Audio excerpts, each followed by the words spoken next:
Bonjour et bienvenue à cet épisode spécial de Radio Éphémère. Je m'appelle Jean-Denis Scott et je me trouve en direct de l'Entre-deux au 101 rue Montcalm dans le Transistroc. On est content, il fait beau, il fait chaud, c'est une journée comme on l'aime dans le vieux hall. Et c'est une émission de Radio Éphémère comme on l'aime aussi parce qu'on est avec Annie Cloutier. Bonjour! Qui est dans le Transistroc. Ce serait pas une Radio Éphémère sans toi, Annie. Ben non, ouais. J'ai passé un bel été dans ce beau camion, contente de le retrouver. T'es comme notre roche, t'es la moins éphémère de Radio Éphémère. T'es comme la contradiction. Je sais pas comment prendre la comparaison à la roche. J'essaierai d'être un peu plus dynamique que mon pseudonyme. Donc, aujourd'hui, très heureuse d'être ici pour vous parler d'un sujet qui me touche beaucoup.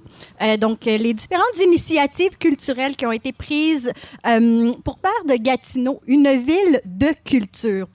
Puis aujourd'hui, on a deux propositions autour de ce thème-là où on abordera les différents projets présents et futurs qui remplissent ce mandat-là. Première discussion avec Stéphane Sénac, directeur de Vision Centre-Ville et vice-président du conseil d'administration de la coopérative de solidarité Les Artistes du Ruisseau, et Danielle Doucette, qui est artiste et présidente des ateliers du Ruisseau. Mais tout d'abord, pour commencer en beauté, on va échanger ici avec Madame Véronique Guittard, qui est coordonnatrice administrative chez Axnéo 7. Bonjour! Et Jérémy Roussel, le porte-parole de l'Entre-deux, qui est aussi artiste visuel, n'est-ce pas? Oui, bonjour. Bonjour Jérémy, contente d'être avec vous deux aujourd'hui. Comme on se connaît bien, on va se tutoyer, c'est parfait. On va être relax. Merci vraiment d'être là pour jaser de tout ça avec nous. Pour ceux qui sont à l'écoute, vous l'avez peut-être remarqué cet été sur la rue Montcalm, on a pu voir un édifice qui s'est démarqué par les couleurs vives qui sont apparues sur ses murs extérieurs. C'est le local vacant qui a été transformé en lieu de création éphémère pour les artistes émergents de la région. Ce projet pilote a vu le jour cet été. Et Jérémy, tu es ici pour nous parler à titre de représentant de ce lieu, le représentant des artistes. Oui. Oui. Comment ça s'est passé, ce projet pilote-là, et qu'est-ce qui t'a mené, toi, personnellement, jusqu'à l'Entre-deux? Finalement, le projet s'est super bien passé. Oui. C'est une super expérience aussi. Oui.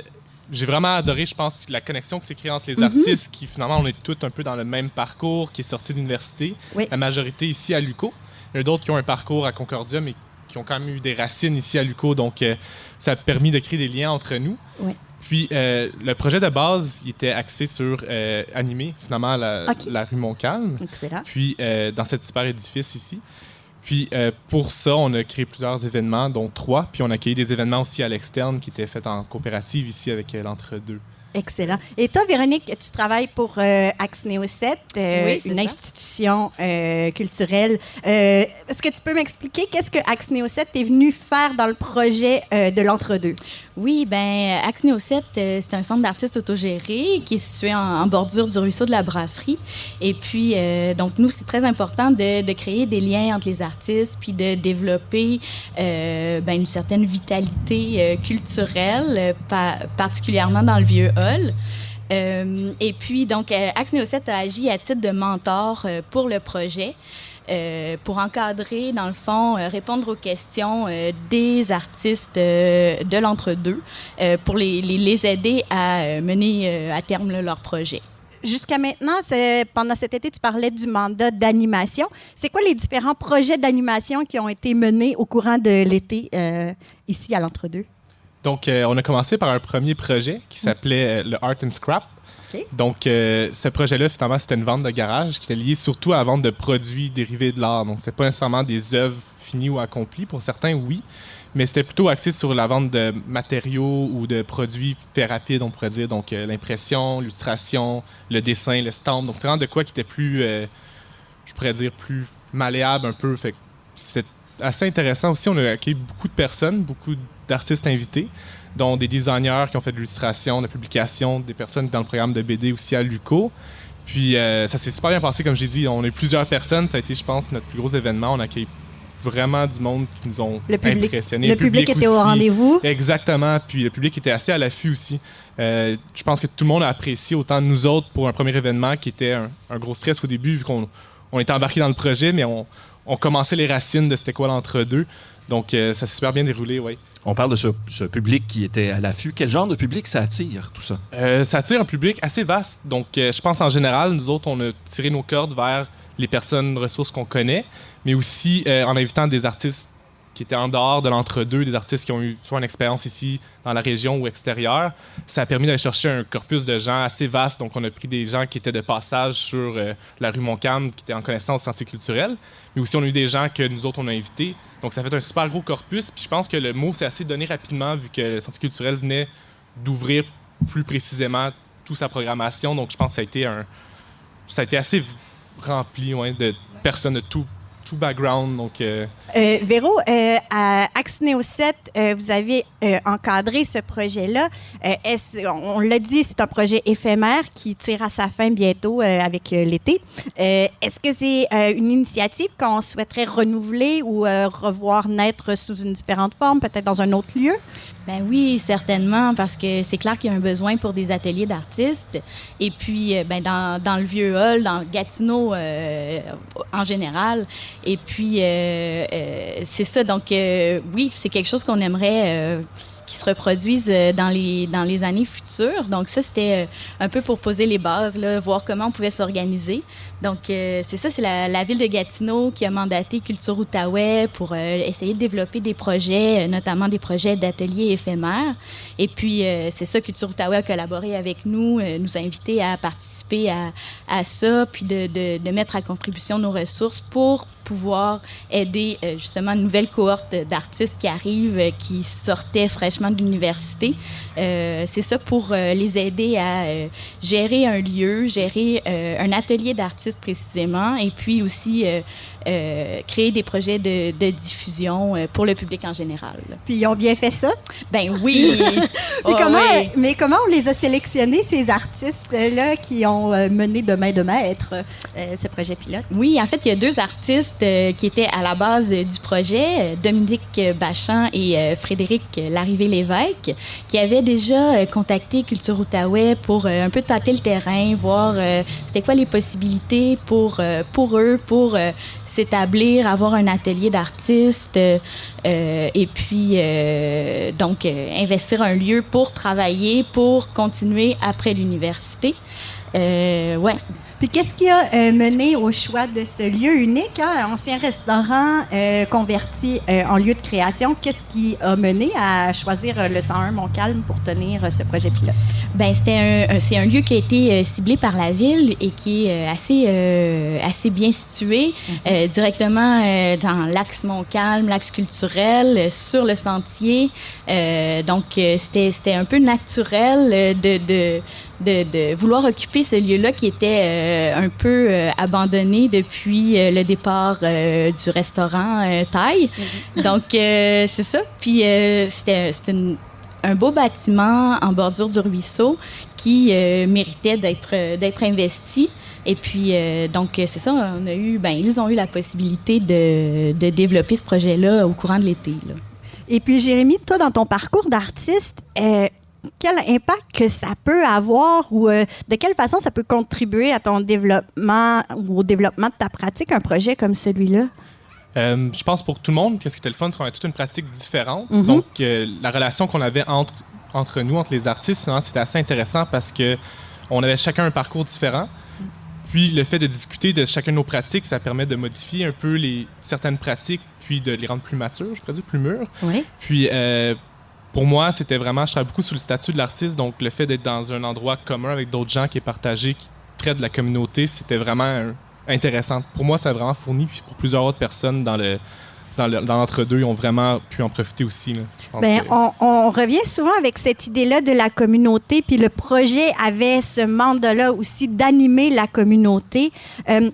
Si on prend la question à l'envers, c'est quoi la place de l'artiste ou de la création dans la communauté?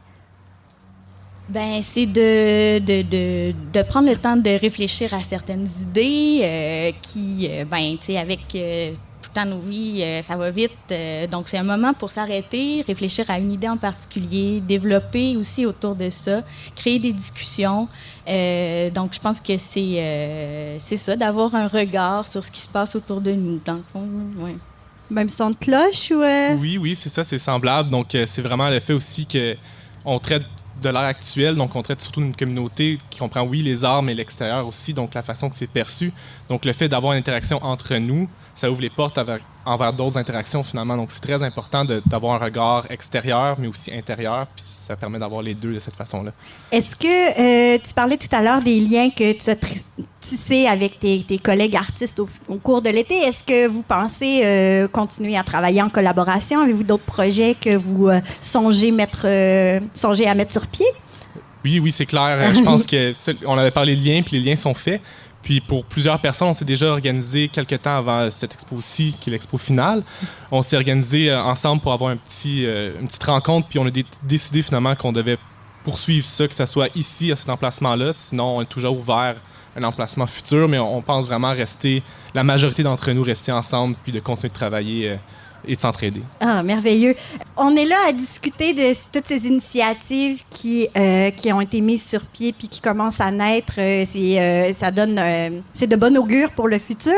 Si on prend quelques minutes pour rêver un peu, là, rêver grand, qu'est-ce que les artistes de l'Outaouais ont comme rêve pour l'avenir? Les artistes établis, puis quel rêve on peut nourrir pour l'émergence aussi?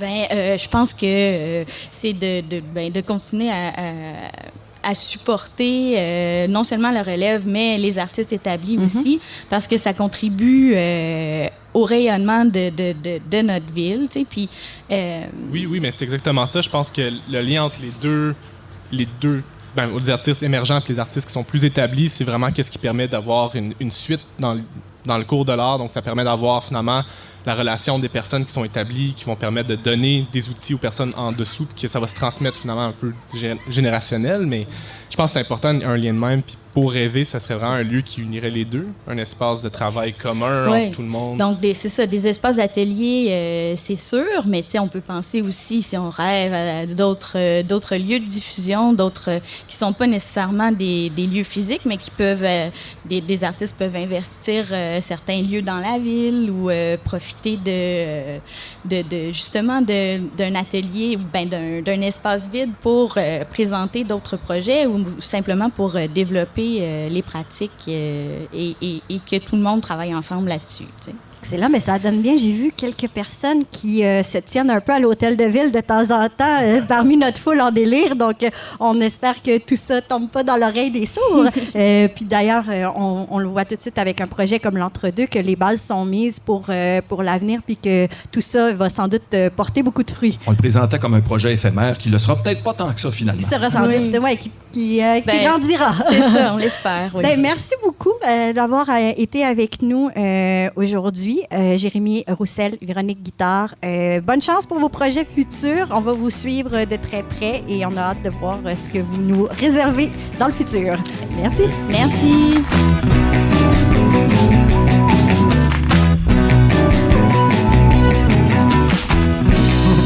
Et maintenant, pour cette deuxième discussion, on accueille Stéphane Sénac, qui est directeur de Vision Centre-Ville et vice-président du conseil d'administration de la coopérative de solidarité des artistes du Ruisseau, et aussi Danielle Doucet, artiste et présidente des Ateliers du Ruisseau. Bonjour et merci d'avoir accepté l'invitation. Bonjour. Bonjour. On va commencer avec Stéphane. Stéphane, tu vis dans tes projets parce que non seulement tu es directeur de Vision Centre-Ville et vice-président du conseil d'administration ici de la coop, mais tu habites le centre-ville et tu habites la coop, littéralement. Depuis le 12 mars, en fait.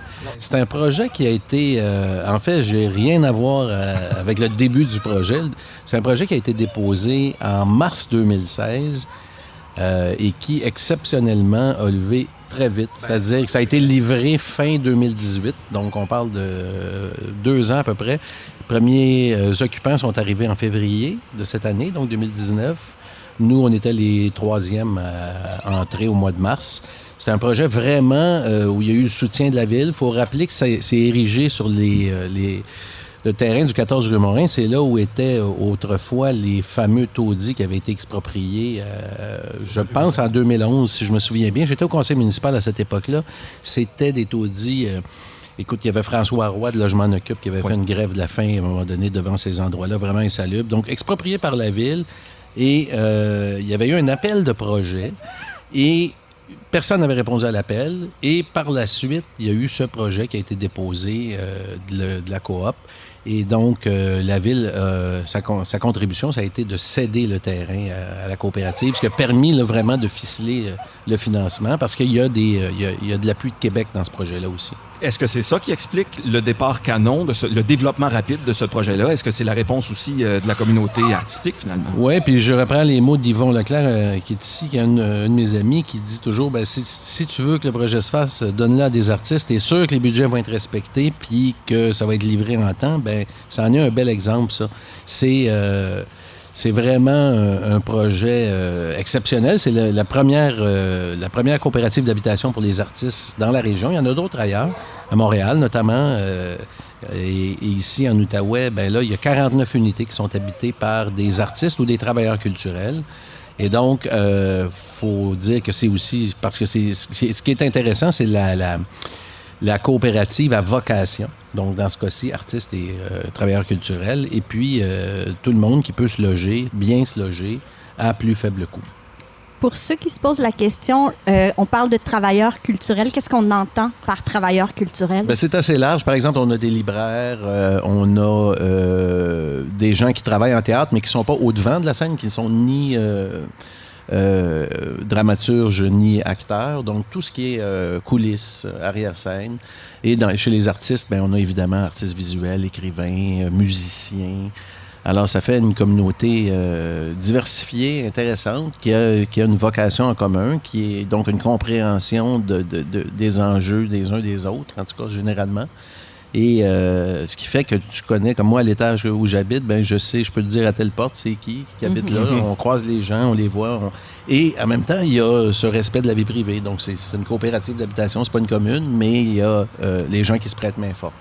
Danielle Doucet, vous êtes à la fois une artiste accomplie, vous rayonnez beaucoup dans la communauté artistique, mais vous êtes également présidente des Ateliers du Ruisseau. Qu'est-ce que ça fait, une présidente des Ateliers du Ruisseau? Bien, on travaille beaucoup. Donc, on identifie les besoins. Bien, l'idée de la coopérative est partie d'un besoin. Il avait commencé à faire les habitations et puis... moi, j'étais un petit peu choquée parce que je me disais, Caroline, les gens, ils vont habiter là, mais où est-ce qu'ils vont travailler? Il n'y a pas d'espace de travail pour les artistes à Gatineau. Il n'y en a pas.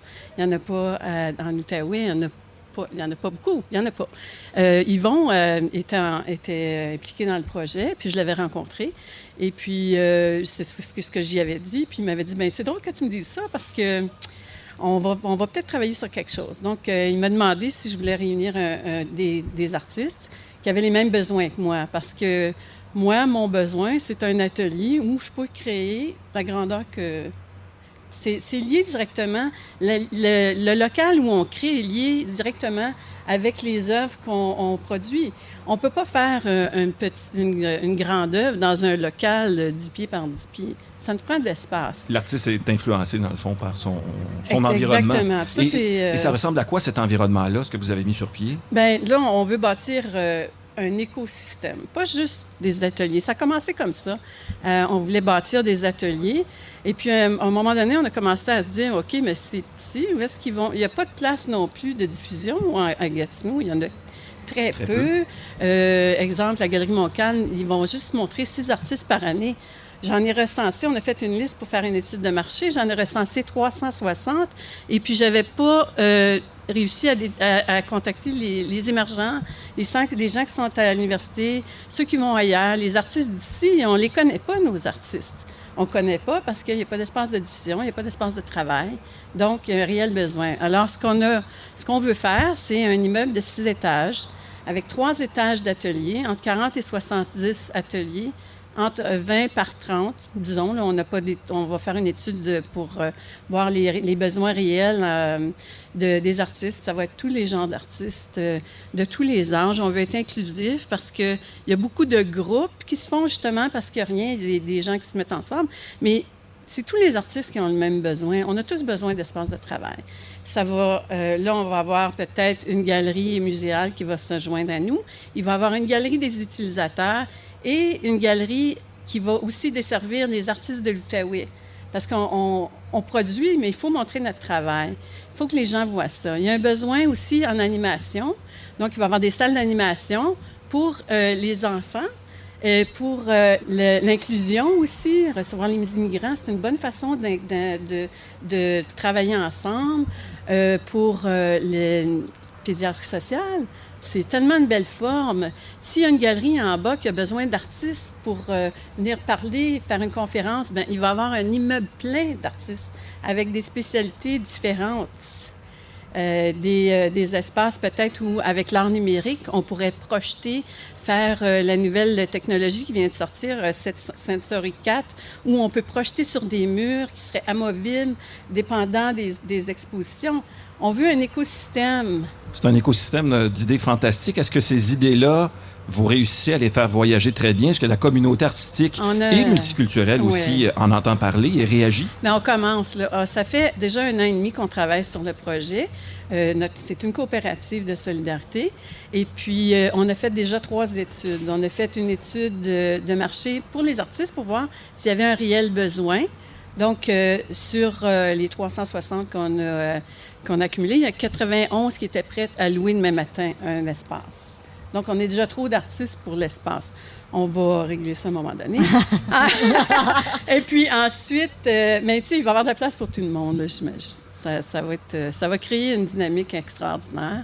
Tout le monde est heureux quand tu regardes, je sais pas, les artistes qui sont ici, là, ils devraient avoir un sourire dans le visage parce que, mon Dieu, qu'on a besoin de ça.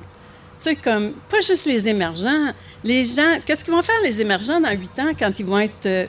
Ils ne seront plus émergents. Où sont les espaces de diffusion? Où est le support ensuite? Il n'y en a pas. Fait qu'on va s'auto-gérer nous-mêmes. On va être propriétaire de notre bâtiment. Fait qu'on ne pourra pas se faire expulser. Puis on va aider la ville à rayonner. Et en ayant un système comme ça, nous, ça va nous pousser à faire des œuvres qui vont dépasser les attentes de tout le monde. Quand on voit tous ces projets-là et ces initiatives voir le jour, est-ce que vous sentez qu'on est dans un moment charnière à Gatineau où le paysage culturel est en train de changer puis de sérieusement se mettre sur la map d'une certaine façon? Clairement, je pense qu'on a la chance d'avoir un appui de la ville. Il y a une ouverture politique incroyable. Et ce qu'on voit, il faut dire que l'axe culturel, là, on en parle tout le temps comme de l'axe culturel Montcalm. Il y a le Théâtre de l'Île à un bout. À l'autre bout, il y a les Brasseurs du Temps, puis entre les deux, il n'y avait rien. Alors là, on a 49 unités d'habitation, des ateliers qui s'en viennent. On espère avoir la première pelletée de terre l'année prochaine. Bien, ils vont être à un jet de pierre de chez nous, là. Alors, puis, en fait, cette espèce d'effervescence artistique, c'est ce qui va aussi redonner, et là, je mets mon chapeau de Vision Centre-Ville, 2 minutes, c'est ce qui va redonner, je pense... un souffle prolongé à la revitalisation qui est tant espérée au centre-ville. Donc, des projets de coop, de solidarité, d'habitation, j'espère qu'il y en aura d'autres, pas seulement à vocation pour les artistes, mais d'autres, parce qu'on doit aussi ramener de l'immobilier à coût abordable. On sait qu'il y a les prix s'enflamment quand un centre-ville est en train de grandir comme le nôtre. Là. Il y a des buildings partout, il y a des projets partout. Les loyers sont à l'avenant aussi. Ça veut dire qu'on chasse des gens. Mais moi, je pense que si on parie sur les artistes, c'est comme ça qu'on va se distinguer. On le voit déjà avec le Sentier culturel. Est-ce que, justement, de parier sur les artistes, c'est pas aussi une façon de faire de la prévention contre une gentrification annoncée ou probable pour amoindrir un peu le choc puis la violence de la gentrification? Est-ce qu'en passant par la culture puis l'art, ça peut être une façon... Sans doute. Puis les projets communautaires, tu sais, les projets de coopération comme ça, parce que là, c'est des ateliers. Il y a des artistes qui se louent des endroits. Daniel, quand elle dit qu'il n'y a pas d'endroit, elle a raison. C'est-à-dire qu'il y en a qui sont un peu plus nantis, qui sont chanceux, qui ont les moyens de se louer quelque chose de convenable, mais ils ne savent jamais si dans 2 ans, l'immeuble qu'ils occupent va être démoli au profit de quelque chose d'autre. La gentrification, la seule manière de créer de la vraie mixité sociale, c'est de faire comme on est en train de faire là. Le projet chez nous de coop d'habitation, il y a 24 unités qui sont admissibles au programme de soutien au logement. Ça ne veut pas dire qu'ils sont tous. Et il y en a 25 qui ne le sont pas. Moi, j'habite un logement et je paye le plein prix établi là, par la coopérative qui est encore bien en deçà du prix du marché au centre-ville. Mais ça crée une vraie mixité sociale parce qu'il y a des gens de tout. Il y a des artistes qui ont fait le difficile choix de ne se consacrer qu'à leur art et donc qui, conséquemment, vivent avec beaucoup moins de ressources. Et de le faire ici aussi, plutôt que de déménager à Montréal, Absolument. par exemple. Alors, on est là. Je pense qu'il n'y a pas de solution. Tous les centres-villes finissent par se gentrifier. On espère toujours qu'on va avoir un étage ou deux de mixité sociale, donc de logements abordables. Là, parlons même pas de loyer modique. C'est pas les grands promoteurs, sur les grands promoteurs qu'il faut se reposer pour ça. Il faut que les projets viennent du milieu. C'est ça, il faut se prendre en main. Mais je pense que la Ville aussi nous donne un support incroyable. On a un maire fantastique, une équipe. Regardez ici, il y a déjà Isabelle Miron, Catherine Bellemare qui sont ici aujourd'hui, qui supportent les projets comme ça, ils voient l'importance des arts dans la Ville et comment on peut... tous travailler ensemble dans une même vision. Je rejoins Daniel. Moi, je pense que c'est la première fois qu'on voit à la fois les élus, la direction, les fonctionnaires qui poussent dans le même sens que la communauté. Il y a quelque chose qui se passe. Ils croient à la revitalisation, ils nous appuient, on travaille tous ensemble. On n'a pas l'impression d'être tout seul en train de ramer. Quand on a un projet rassembleur comme le Sentier culturel, on est à l'année 3 présentement. Est-ce qu'on pense déjà à l'année 4, 5, 6, 7, etc.? Oui, bien, tu sais, c'est parti comme un projet pilote, mais c'est clair que comme tout bon projet pilote, les instigateurs, dont nous étions avec la Ville, avec Tourisme Outaouais, c'est clair que dans notre tête, en tout cas ceux qui étaient le plus proches du projet, c'est on va le vendre comme un projet pilote, c'est une bonne manière de le vendre, mais on se projette. Le sentier va croître. On a lancé le projet de mural cette année. Bon, il y a plein de trucs. Ce qui est arrivé avec la maison ici, c'est formidable. Ça a donné un espace qui était absolument inutile, inoccupé, qui était laid en plus. Et là, ce n'est plus laid du tout, Ben non, c'est très cool. joli. Donc, je pense que oui, on est déjà... Pour moi, là, je te dirais, puis il n'en tient pas qu'à moi, malheureusement, mais je te dirais que ça, c'est canné, le sentier culturel. Ça va continuer de s'améliorer. Maintenant, on continue, on fait quoi? Qu'est-ce qu'on ajoute comme œuvre d'art permanente? À chaque fois qu'on va construire quelque chose, que ce soit les promoteurs ou la Ville, il faut tenir compte de ça. Étrangement, là, ça fait boule de neige. Il y a quelqu'un qui vient d'acheter le garage Diot ici sur Montcalm qui va ériger un 20 logis. C'est même pas encore à l'urbanisme, là, mais je vous en glisse un mot. On a eu un appel. Ils veulent qu'on fasse une murale sur leur mur quand le building va lever dans 2 ou 3 ans. Fait que, tu sais, il y a quelque chose qui est en train de se passer. Tout le monde veut y participer. Puis tant mieux. Moi, je pense qu'on est à l'année 3 du sentier, mais ça va durer parce que ça peut juste aller en s'améliorant. On voit, ça a été porté à bout de bras les 2 premières années. Cette année, ben tous les partenaires ont mis plus encore d'efforts, puis on est rendu là. Et si on pense à ce qui suit, on rêve à quoi? Les rêves les plus fous pour le sentier culturel ou la culture en général à la ville de Gatineau? On rêve que les gens viennent à Gatineau, que ce soit les résidents là, du Grand Gatineau, puis la visite, les touristes qui viennent pour voir ce qu'on a à offrir, qui ne tombent pas sur nos trucs par hasard, tu sais. Puis je pense qu'on peut y arriver. On a la chance d'être tout juste à côté d'Ottawa. Il y a un grand bassin de touristes qui débarquent là pour voir des trucs. Une fois que tu as vu le Parlement, tu peux passer à autre chose. Il est fermé pour 10 ans, donc... En plus, fait qu'ils vont le voir on va trouver autre chose. Ils vont le voir de devant. Puis aussi, il faut se rappeler qu'il y a quand même 1 million de visiteurs qui viennent au musée des civilisations, en fait, le musée de l'histoire. Et toute l'idée du sentier culturel part de là. Il y a un mur sur Laurier que les gens ne franchissaient pas. Ils venaient en autobus, ils repartaient. Il n'y avait même pas l'impression qu'ils étaient sortis d'Ottawa. Alors, l'idée, c'est de les faire entrer pour leur montrer ce qu'on a à offrir ailleurs. Puis c'est sûr qu'il y a des choses qui doivent s'embellir, mais on est au balbutiement de ça. Ça fait pas 20 ans là, qu'on travaille là-dessus. Alors, moi, j'ai bon espoir. Je suis un optimiste. J'ai appris pendant mon séjour en politique qu'il faut aussi être patient. Puis en même temps, on voit qu'il y a des choses qui décollent. Là. Fait que, il y a un momentum. Profitons-en. Et contrairement au Parlement, nous ne sommes pas fermés pendant 10 ans. On n'est jamais fermé. Stéphane Senac, directeur de Vision Centre-Ville, vice-président du conseil d'administration de la coop Solidarité les artistes du Ruisseau, et Daniel Doucet, artiste et aussi président des Ateliers du Ruisseau.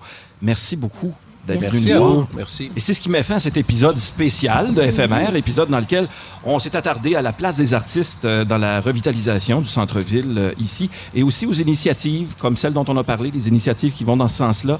Encore une fois, merci à tous nos invités qui ont pris le temps de venir jaser de tout ça avec nous. Stéphane Senac, bien sûr, Daniel Doucet, Véronique Guittard et Jérémy Roussel. Merci à toute l'équipe de Transistor aussi. Julien Morissette, Marie-Hélène Frenette-Assad, Francis Faubert, François Rivière chez Transistor et Annie Cloutier. On pourrait pas le faire sans toi. Ben non. La seule constante dans l'émission éphémère depuis le début de l'été. La roche.